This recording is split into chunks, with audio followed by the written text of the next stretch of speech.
शुरू करें। सभी पत्रकार बंधुओं को नमस्कार। आज की ये प्रेस वार्ता बहुत महत्वपूर्ण है, इसलिए कि कैसे एक 3 बार से निर्वाचित, प्रचंड बहुमत से निर्वाचित दिल्ली के मुख्यमंत्री को देश की मोदी सरकार जेल में हिटलर शाही की तरह रखना चाहती है। हिटलर शाही के नियम लागू करके रखना चाहती है। दिल्ली की तिहाड़ जेल को गैस चैम्बर में तब्दील करना चाहती है। जो न्यूनतम मानव अधिकार है किसी व्यक्ति के,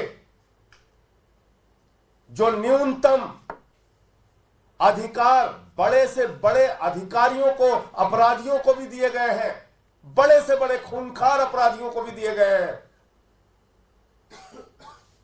बड़े से बड़े खूंखार अपराधी भी अपने परिवार से बात कर सकते हैं, अपने वकीलों से भी बात कर सकते हैं। वो अधिकार भी नरेंद्र मोदी जी छीन रहे हैं। और ये बात मैं इसलिए कह रहा हूं कि अभी 2 दिन पहले अपने वकील से मुलाकात की अरविंद जी ने,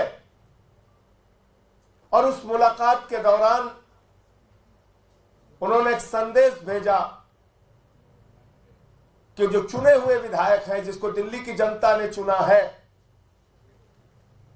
वो अपने क्षेत्र में जाए, प्रतिदिन अपने क्षेत्र में जाए, जनता की समस्याओं को सुने और उसका समाधान करें। इसमें क्या गलत बात है? मतलब जनता की समस्याओं को सुने और उसका समाधान करें। ये एक मुख्यमंत्री संदेश नहीं देगा तो कौन देगा? और इस संदेश मात्र के ऊपर उनके खिलाफ इंक्वायरी बिठा दी गई है। इसकी जांच कराई जा रही है और यह धमकी दी जा रही है कि आपकी पारिवारिक मुलाकात, यानी आपकी जो अपने परिवार से मुलाकात होती है, वो भी बंद हो जाएगी। अपने वकील से जो आपकी मुलाकात होती है वो भी बंद हो जाएगी। कितनी खतरनाक बात है, जरा सोचिएगा। अरविंद केजरीवाल जेल में रह के अपने परिवार का हालचाल नहीं ले सकते। अरविंद केजरीवाल जेल में रहकर अपने बीमार बूढ़े मां बाप का हालचाल नहीं ले सकते। उनके बारे में जानकारी नहीं ले सकते कि उनकी तबीयत कैसी है, ठीक है कि नहीं है। अरविंद केजरीवाल अपने वकीलों से अगर बात नहीं करेंगे तो अपना केस लड़ेंगे कैसे? किस जुर्म की सजा दे रहे हो आप अरविंद केजरीवाल को? यह कि उन्होंने दिल्ली के 2 करोड़ लोगों की सेवा की, यहां के बच्चों को अच्छी शिक्षा देने का काम किया, मुफ्त बिजली, मुफ्त पानी, मुफ्त बस की यात्रा, मुफ्त तीर्थ यात्रा, बुजुर्गों के चेहरे पे खुशी लाने का काम किया, माताओं बहनों को 1000 रुपए की आर्थिक सहायता देने की घोषणा की। यह उनका अपराध है और इसके कारण आप उनको सजा देना चाहते हैं। लीगल मुलाकात होती है तो आप जान के हैरान हो जाएंगे, 8-10 पुलिस वाले उस लीगल मुलाकात में उनको घेरे खड़े रहते हैं। बताइए दुनिया के किस नियम में लिखा हुआ है?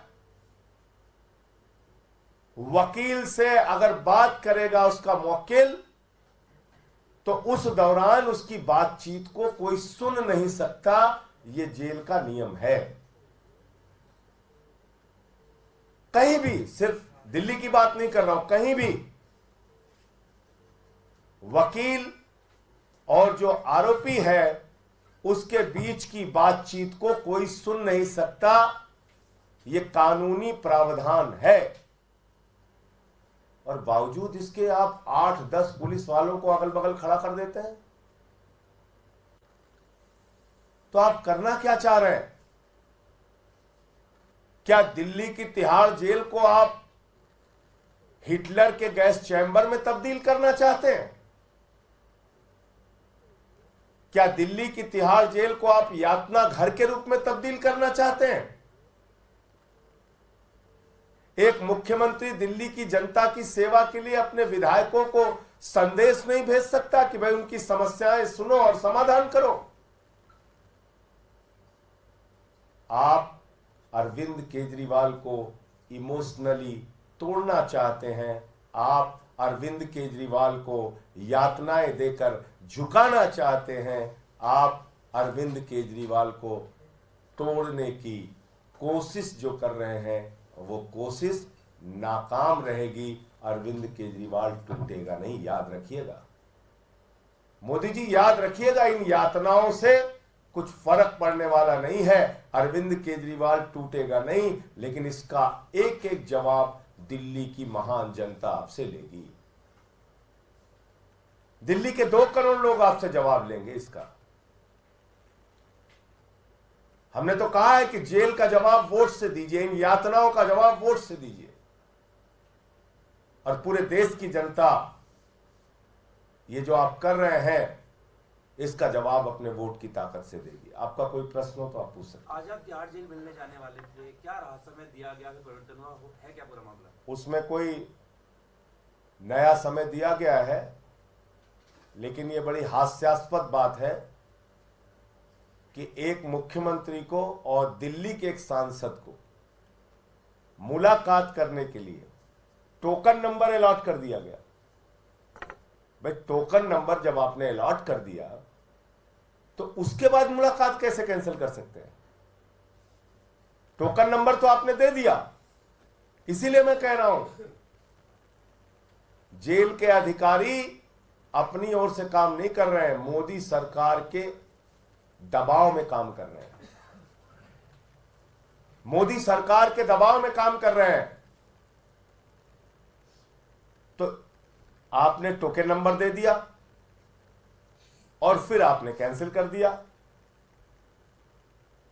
एक मुख्यमंत्री पंजाब के, एक सांसद दिल्ली के सामान्य तरीके से एक 3 बार के निर्वाचित मुख्यमंत्री से मिलना चाहते हैं। उनकी मुलाकात के लिए पहले जेल प्रशासन ने हमको टोकन नंबर अलॉट कर दिया कि आपको मुलाकात आज की तारीख में कराई जाएगी, और फिर उस मुलाकात को कैंसिल कर दिया। ये कितना बड़ा सवाल खड़ा करता है अपने बारे में, आप सोच सकते हैं? ये कितना बड़ा सवाल खड़ा करता है अपने आप में, इसका आप मूल्यांकन कर सकते हैं।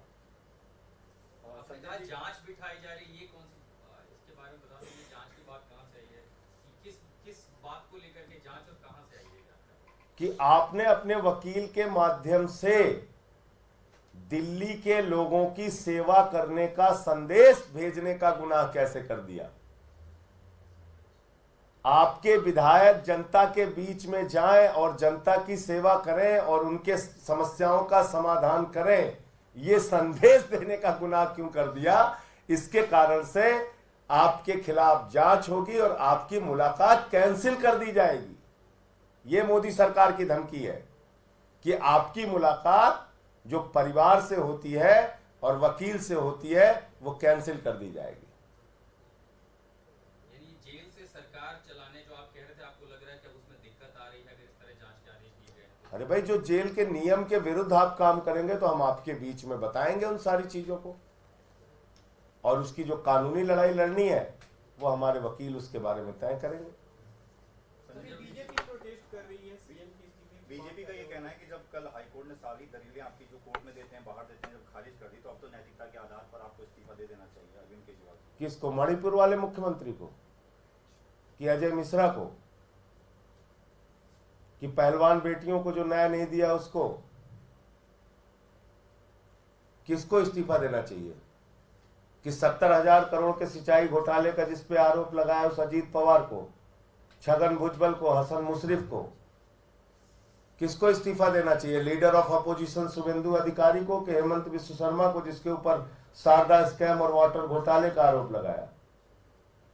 जमीन घोटाले में जो नारायण राणे शामिल है उसको इस्तीफा देना चाहिए। नैतिकता आप केजरीवाल को सिखा रहे हैं।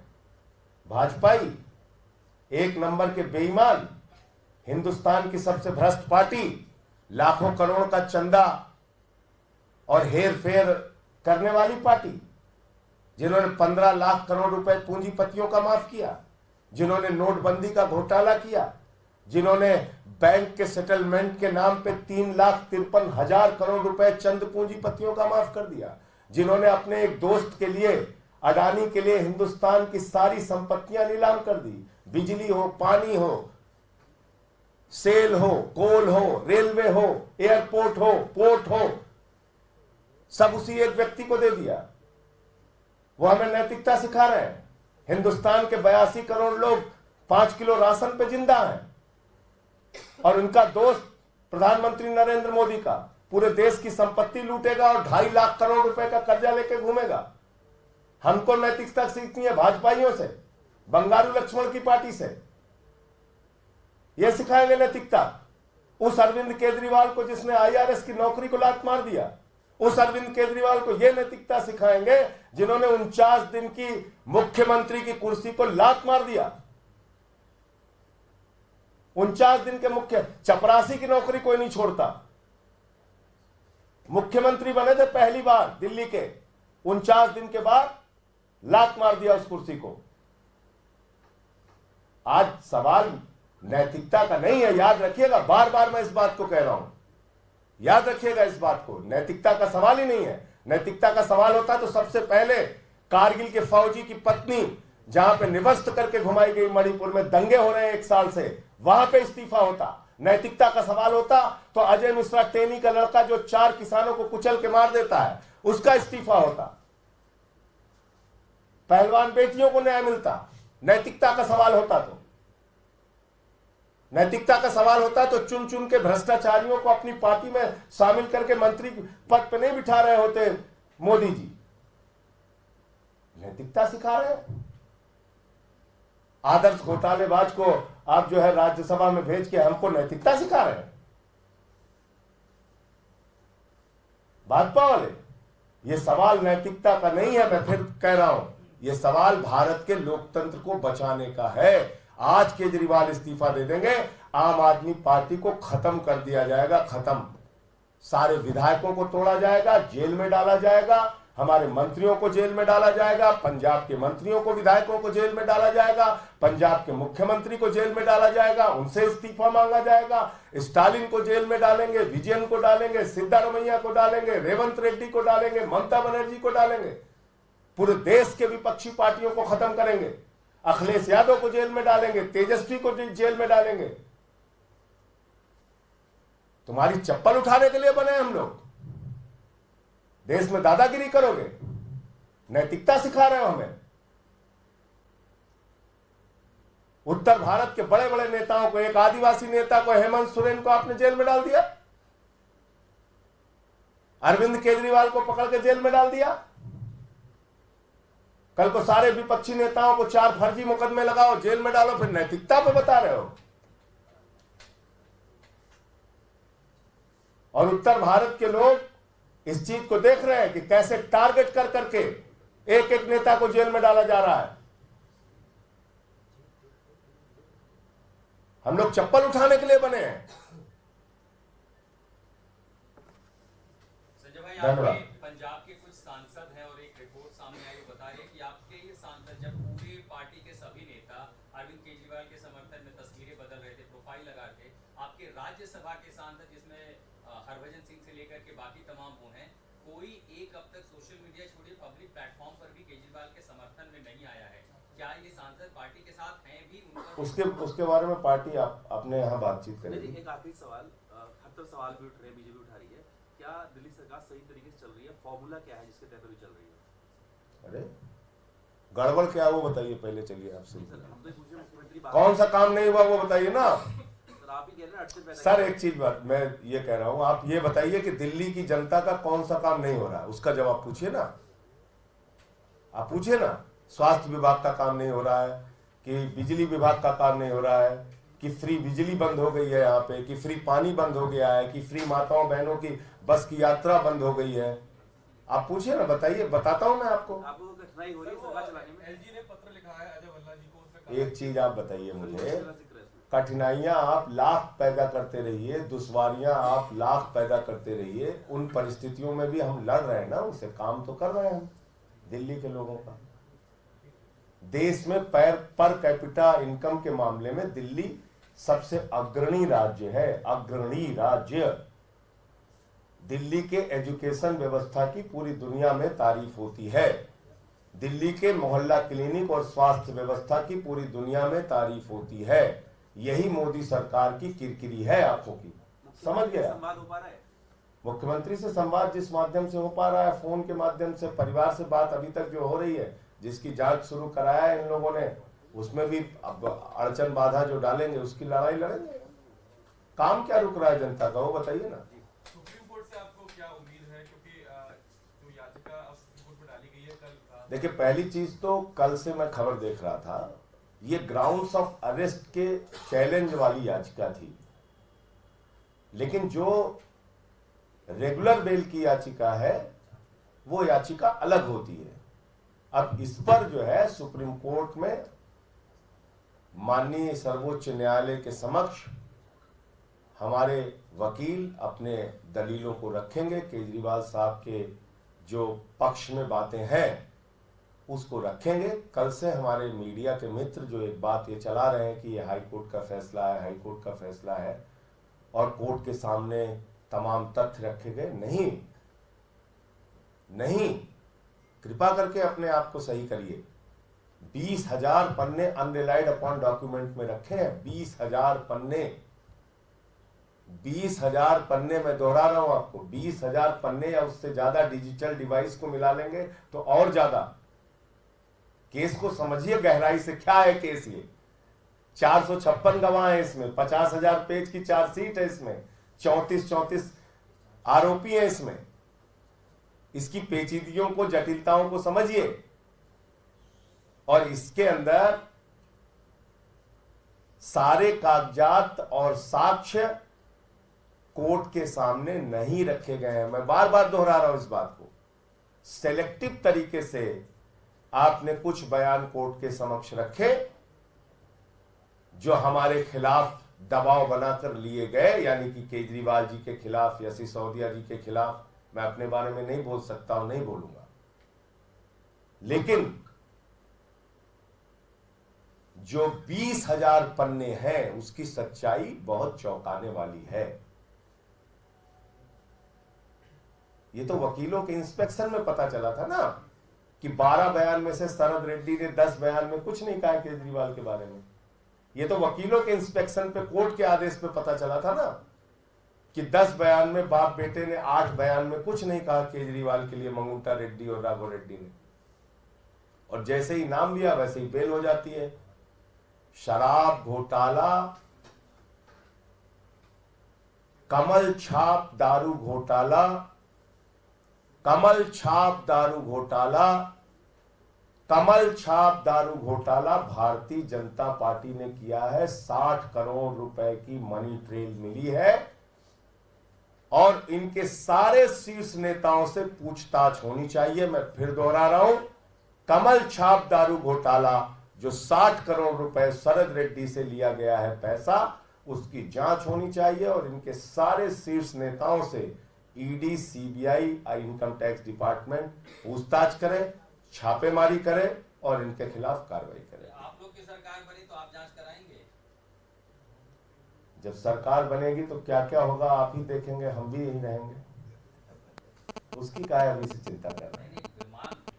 इंडिया गठबंधन की सरकार बनने जा रही है, ये एक्सपोज हुए हैं, इसमें ये जांच होगी 100%। और क्या क्या होगा देखिएगा। अभी करने दीजिए बेईमानी जितनी कर पा रहे हैं भाजपाई, लेकिन कृपा करके नैतिकता वाला शब्द भाजपाइयों से मत जोड़ा कीजिए। भ्रष्टाचार के खिलाफ ये लोग बोलते हैं तो मैं फिर दोहरा रहा हूं कि ओसामा बिन लादेन अहिंसा पे उपदेश दे रहा है, ऐसा ही प्रतीत होता है। इलेक्टोरल बॉन्ड के नाम पे पैसा ले लेके ठेका देने वाली पार्टी हमसे सवाल पूछ रही है, बताइए आप। 3,08,000 करोड़ रुपए का ठेका दिया है, 3,08,000 करोड़ रुपए का। कंपनियों से चंदा लिया, रिश्वत ली और ठेका दिया। ईडी सीबीआई का छापा मारा, पैसा लिया, छोड़ दिया। धंधेबाज पार्टी है भाजपा। धन्यवाद। एक चीज सामने आई है, वो ये आई है कि आसाम के लोगों में आम आदमी पार्टी के लिए, अरविंद केजरीवाल के लिए बहुत प्यार है। और ये प्यार आज नहीं हुआ है। कौन सोच सकता था कि दिल्ली में सरकार चलाने वाली पार्टी को गुवाहाटी के म्यूनिसिपल इलेक्शन में एक सीट मिलेगी? कौन सोच सकता था कि दिल्ली में सरकार चलाने वाली पार्टी को तिनसुकिया के म्यूनिसिपल इलेक्शन में सीट मिलेगी? तो ये जो आसाम के लोगों का प्यार और आसाम के लोगों का आशीर्वाद आम आदमी पार्टी को पहले से मिलता आया है। मुझे पूरा भरोसा है कि इस बार जो 2 लोकसभा की सीटें आम आदमी पार्टी लड़ रही है, उसमें भी हमें डिब्रूगढ़ लोकसभा के लोगों का प्यार और सोनितपुर लोकसभा के लोगों का प्यार और आशीर्वाद ज़रूर मिलेगा। कई बार लोग ये सवाल उठाते हैं कि क्या आम आदमी पार्टी लोकसभा की सीट जीत सकती है, कि भारतीय जनता पार्टी की सेंटर में भी गवर्नमेंट है, स्टेट में भी गवर्नमेंट है, इतने दिग्गज कैंडिडेट हैं, लेकिन आज खुद भारतीय जनता पार्टी का डर ये दिखा रहा है कि आम आदमी पार्टी के दोनों कैंडिडेट उनको इन दोनों सीटों में बहुत तगड़ी टक्कर दे रहे हैं। हमने कल ही देखा कि देश के home minister Amit Shah ji Dibrugarh Lok Sabha seat पर तिनसुकिया में रोड शो करने आए। ऐसी खबर मिल रही है कि मनोज तिवारी जी भी आएंगे। ऐसी खबर मिल रही है कि प्रधानमंत्री नरेंद्र मोदी जी भी आएंगे। ऐसा क्या हो गया आसाम की इन 2 लोकसभा सीटों में कि सारे बड़े बड़े नेता भारतीय जनता पार्टी के यहाँ पे कैंपेन करने के लिए आ रहे हैं? सिर्फ एक चीज हुई है कि आम आदमी पार्टी भारतीय जनता पार्टी को तगड़ी टक्कर दे रही है और अब भारतीय जनता पार्टी को भी डर लग रहा है कि वो आम आदमी पार्टी के कैंडिडेट के हाथों हार जाएंगे। दूसरी बात, इस डर के कारण पूरे प्रशासन को आम आदमी पार्टी के खिलाफ और भारतीय जनता पार्टी के फेवर में इस्तेमाल किया जा रहा है। हम बार बार देख रहे हैं कि प्रशासन अपना एक तरफा समर्थन भारतीय जनता पार्टी को दे रहा है। सरकारी होर्डिंग पर भारतीय जनता पार्टी का प्रचार का मटेरियल लग रहा है। सरकारी सेल्फ हेल्प ग्रुप्स की महिलाओं को रैलियों में लाया जा रहा है। आम आदमी पार्टी पहले परमिशन मांगती है, लेकिन भारतीय जनता पार्टी को पहले अप्रूवल दिया जाता है। अमित शाह जी की सिक्योरिटी के नाम पर आम आदमी पार्टी के कार्यकर्ताओं को, आम आदमी पार्टी के लीडर्स को तिनसुकिया की रैली में पहुंचने नहीं दिया जाता। तो ये सब, चाहे भारतीय जनता पार्टी का बढ़ता हुआ प्रचार हो या प्रशासन का प्रयोग आम आदमी पार्टी के खिलाफ हो, ये सब इस बात का द्योतक है कि भारतीय जनता पार्टी को आम आदमी पार्टी के दोनों कैंडिडेट से डर लग रहा है। इसलिए भी लग रहा है क्योंकि भारतीय जनता पार्टी ने आसाम के लोगों को झूठे वादे किए। उन्होंने कहा कि हमें डबल इंजन की सरकार दीजिए, लोकसभा में भी हमें जिताइए, विधानसभा में भी हमें जिताइए, तो हम चाय के बागान में काम करने वालों को 351 रुपये हजीरा देंगे। नहीं दिया। उन्होंने कहा कि हम चाय के बागान में काम करने वालों को माटी पट्टा देंगे। नहीं दिया। उन्होंने कहा कि 6 आदिवासी ट्राइब्स को जनजाति का स्टेटस देंगे, शेड्यूल्ड ट्राइब का स्टेटस देंगे। नहीं दिया। प्रधानमंत्री नरेंद्र मोदी जी ने कहा कि अगर भारतीय जनता पार्टी की केंद्र में सरकार बनती है तो विदेश से आए हुए लोगों को अपना बोरिया बिस्तर बांधने के लिए तैयार होना चाहिए। लेकिन 10 साल के बाद वही मोदी जी सीएए का कानून लेके आते हैं, कहते हैं विदेश से आए लोगों को घर भी देंगे, मकान भी देंगे, नागरिकता भी देंगे। रहने वाले लोगों को माटी पट्टा नहीं मिलता। लेकिन जो विदेश से लोग आ रहे हैं उनको सीएए के तहत ये सब दिया जाएगा। तो आज आसाम के लोगों ने देख लिया है कि भारतीय जनता पार्टी के जुमलों पर भरोसा नहीं किया जा सकता। इसलिए मुझे इस बात का पूरा भरोसा है कि लोकसभा के चुनाव में आम आदमी पार्टी का आसाम में खाता जरूर खुलेगा।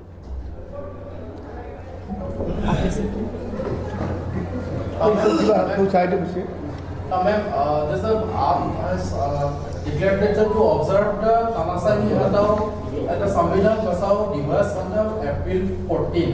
So, what is your response? Sorry? Tanasani Hatao Samvidan Basao Divas observed by the AF on the April 14. So, what is your response? देखिए, ये तो बिल्कुल साफ है, आज पूरा देश देख रहा है कि जो चीज़ें हम सुनते थे पाकिस्तान में होती हैं, जो चीज़ें हम सुनते थे बांग्लादेश में होती हैं, जो चीज़ें हम सुनते थे सूडान जैसे अफ्रीकी देशों में होती हैं, आज भारत में हो रही हैं। कि चुनाव की घोषणा के बाद विपक्ष के नेताओं को गिरफ्तार कर लिया जाता है, चुनाव की घोषणा के बाद विपक्षी पार्टियों के बैंक अकाउंट सील हो जाते हैं, चुनाव की घोषणा के बाद विपक्षी पार्टियों को आईटी नोटिस दिए जाते हैं। मुझे लगता है चुनाव खत्म होने से पहले हो सकता है कि विपक्ष की कुछ पार्टियों को डी रजिस्टर भी कर दिया जाए, उनका सिंबल भी छीन लिया जाए। ये तानाशाही नहीं है तो और क्या है? ये तो हम रशिया में भी देखते हैं, ये तो हम नॉर्थ कोरिया में भी देखते हैं, जहां पे तानाशाही है, जहां पे लोकतंत्र नहीं है, कि एक ही आदमी चुनाव लड़ता है, एक ही आदमी सारे वोट पाता है, फिर कहता है कि मैं लोकप्रिय और लोकतांत्रिक तरीके से चुना हुआ नेता हूं। तो आज भारत में भी यही हो रहा है क्या भारत में भी वही हो रहा है जो हमने पाकिस्तान में देखा कि किस तरह इमरान खान को जेल में डाल दिया गया, उसकी पार्टी के सारे नेताओं को जेल में डाल दिया गया, उनके पार्टी का सिंबल छीन लिया गया। जो कुछ हम फेलिंग डेमोक्रेसीज में देखते थे, पाकिस्तान, बांग्लादेश, सूडान, आज भारत में हो रहा है। मैं आज आप सबके माध्यम से इलेक्शन कमीशन ऑफ इंडिया को अपील करना चाहती हूं कि आज जो तीनों इलेक्शन कमिश्नर्स उस कुर्सी पे बैठे हैं, आप टीएन शेषन जैसे दिग्गजों के उत्तराधिकारी हैं। आपकी जिम्मेदारी है, संविधान ने आपको जिम्मेदारी दी है इस देश के संविधान को, इस देश के लोकतंत्र को बचा के रखने की। तो इसलिए आप इस संवैधानिक जिम्मेदारी को पूरा करें, इस देश के लोकतंत्र को बर्बाद ना होने दें। एक बहुत बड़ी जिम्मेदारी इलेक्शन कमीशन के हाथ में है। What is your comments regarding 2G Swetman Kalakari and syndicate Raj in Assam? हाँ जी, सिंडिकेट जो माफिया चल रहा है बताइए अलग अलग। तो असम में कोयला से लेकर काठ से लेकर आप जितने खाने पीने की चीज़ें यहाँ तक हैं, पत्थर है, बाली है, सीमेंट है, हर चीज़ में माफिया राज चल रहा है, सिंडिकेट चल रहा है। और यही वजह है कि आज असम की जो राजा है, रेवेन्यू जो है, वो रेवेन्यू, असम की रेवेन्यू नहीं बढ़ती है और असम सरकार को लगातार हर महीने केंद्र सरकार से लोन लेना पड़ता है, उधार लेना पड़ता है, ऋण लेना पड़ता है।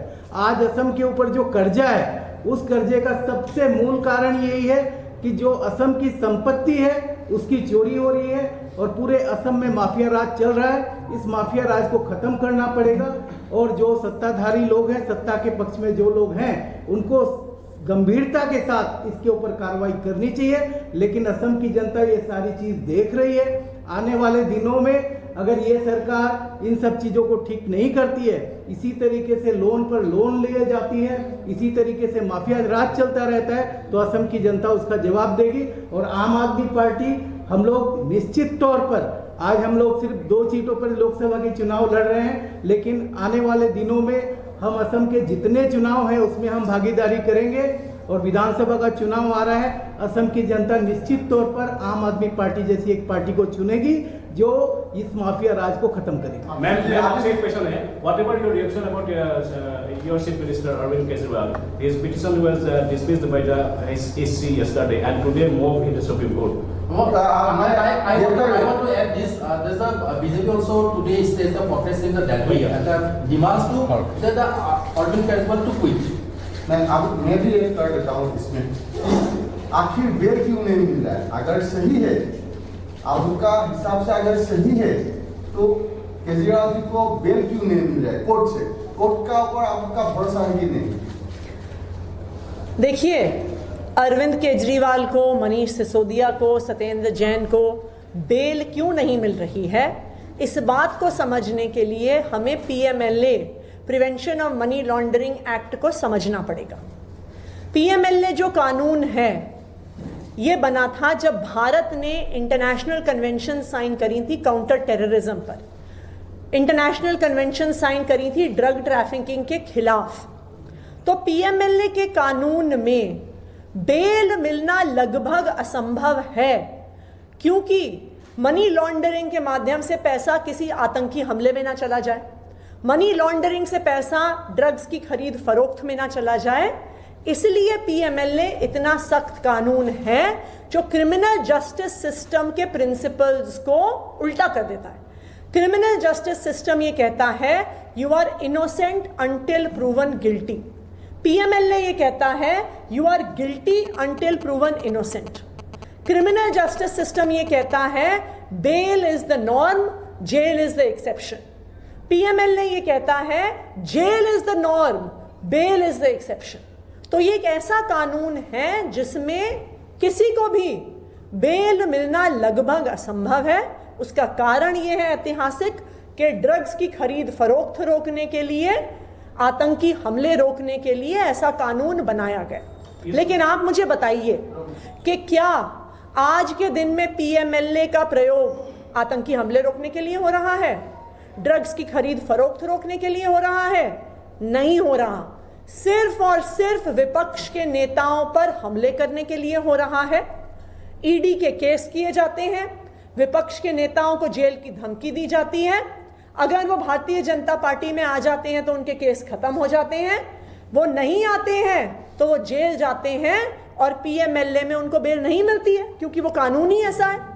अगर भारतीय जनता पार्टी कहती है कि अरविंद केजरीवाल ने, मनीष सिसोदिया ने करप्शन किया, तो क्यों प्रिवेंशन ऑफ करप्शन एक्ट में केस नहीं लगाती है?